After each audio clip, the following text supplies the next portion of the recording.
মা পিসিমণি প্লিজ ফোনটা রাখো না, কথা তো হয়ে গেছে। আর কথা যদি না হয়ে গিয়ে থাকে আমাদের কি করার আছে বলো? আমাদের করার আছে ডাক্তারবাবুর কাছে যাব, উনি লিখে দেবেন, এইটুকু করার আছে, তো সেটা আমরা করে নেব।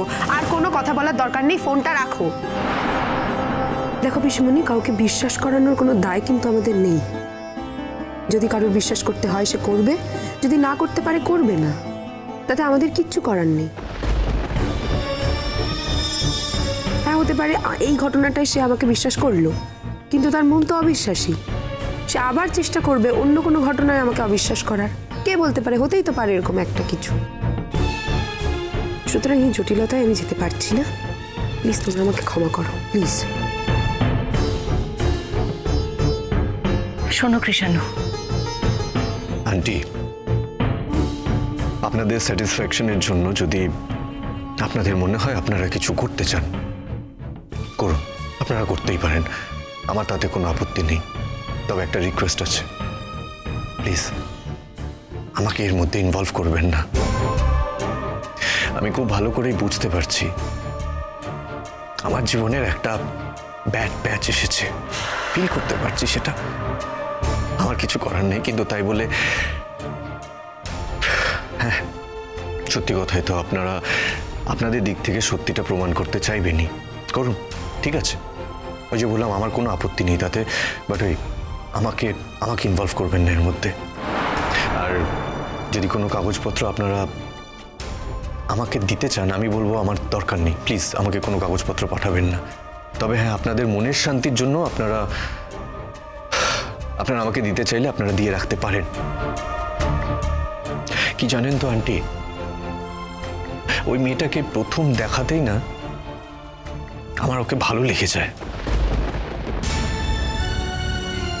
আর সেই জন্য খুব কম সময়ের মধ্যেই, খুব তাড়াতাড়ি, মায়াই বলুন আর ভালোবাসাই বলুন, সেটা তৈরি হয় ওর প্রতি আমার।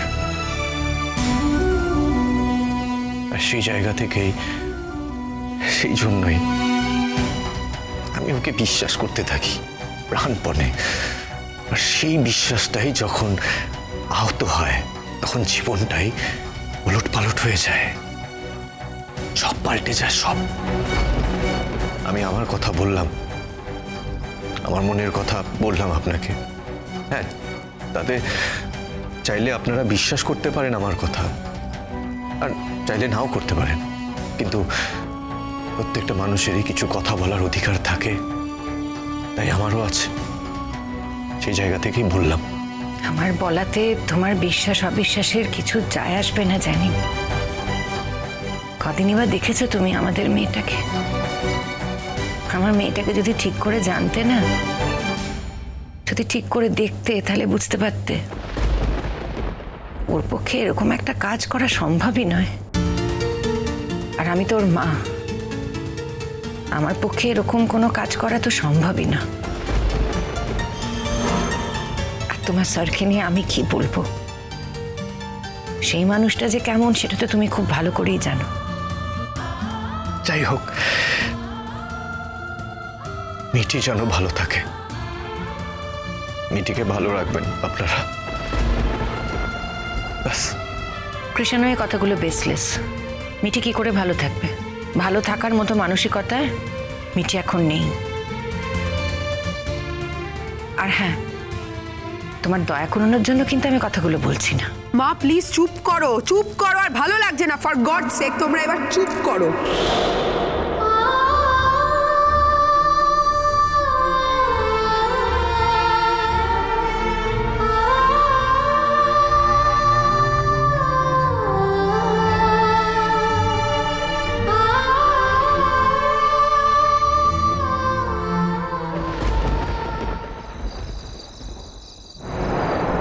কেন বারবার ওকে বলছো আমার কোনো দোষ নেই? যেদিন ও নিজের থেকে বুঝবে আমার কোনো দোষ নেই, সেদিন আমি আবার ফিরে আসব। অবশ্য সেদিন আমি ভাববো আমি ফিরে আসবো কিনা। এমনও হতে পারে সেদিন আমি এই সম্পর্কটা থেকে অনেক দূরে সরে গেলাম। কৃষাণু, কৃষাণু, দরজাটা খোল। আসছি।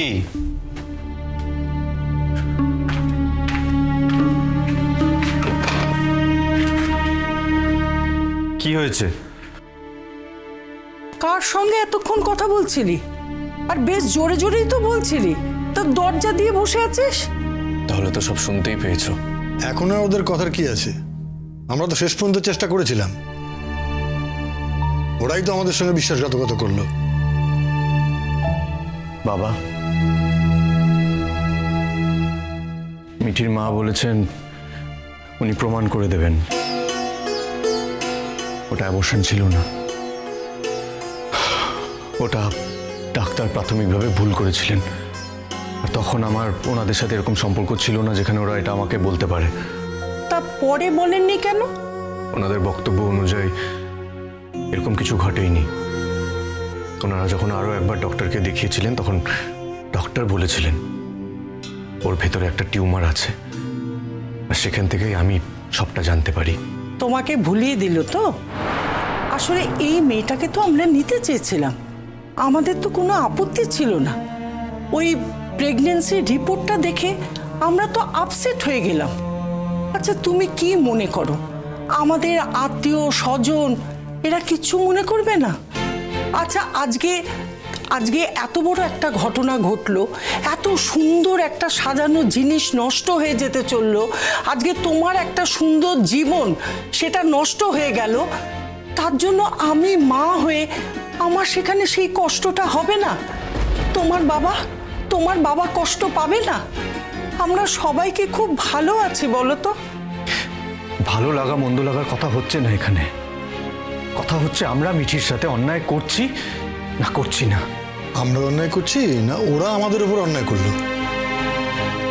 এতক্ষণ পর্যন্ত তাই জানতাম যে ওরা আমাদের উপর অন্যায় করেছে, কিন্তু ওর মা তোমার সঙ্গে আলাদা করে কথা বলে প্রমাণ করতে চাইলো যে ওরা ঠিক, অন্যায়টা আমরা করেছি। এটা যদি তুমি মনে করো সঠিক তাহলে ঠিক, সেটা যদি তুমি বিশ্বাস করে থাকো তাহলে সেটা ঠিক। মা, এটা বিশ্বাস অবিশ্বাসের কথা নয়, আর এখানে কোনো ইগোর ব্যাপার নেই। ঘটনা যেটা ঘটেছে তার ফল শুধুমাত্র মিঠি একা ভোগ করছে তা কিন্তু নয়, তোমার ছেলেও ভোগ করছে। তবে আমার মনে একটা প্রশ্ন উঠছে, আমি কি মিঠির সাথে অনেক বড় ভুল করলাম? ওর সাথে আমি অন্যায় করলাম? ভুল করে আমি আমার জীবন থেকে মিঠিকে দূরে সরিয়ে দিলাম? মিঠি কিন্তু খুব জেদি মেয়ে, ও কিন্তু চ্যালেঞ্জ নিতে পারে। আর ও এমন মেয়ে নয় যে পরে যদি এটা ভুল প্রমাণ হয়, আমি যদি আমার নিজের ভুল স্বীকার করি ওর কাছে গিয়ে, ও খুব ইজিলি আমার কাছে ফিরে আসবে। মিঠি ওরকম নয়। ভুল প্রমাণের রাস্তাটা কি? ওর মা বলছেন উনি ভুল প্রমাণ করে দেবেন যে ওটা ভুল ছিল।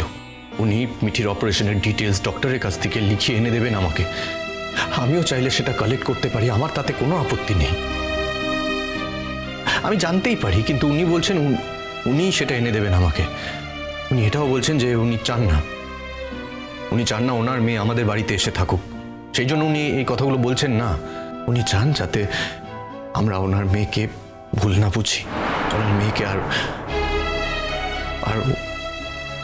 ওর পরিবারকে যে আমরা মিথ্যেবাদী বলেছি, ভুল অভিযোগ তুলেছি ওদের দিকে, সেটা যাতে আমাদের মাথা থেকে সরে যায়, সেই জন্যই উনি এই কথাগুলো বলছেন।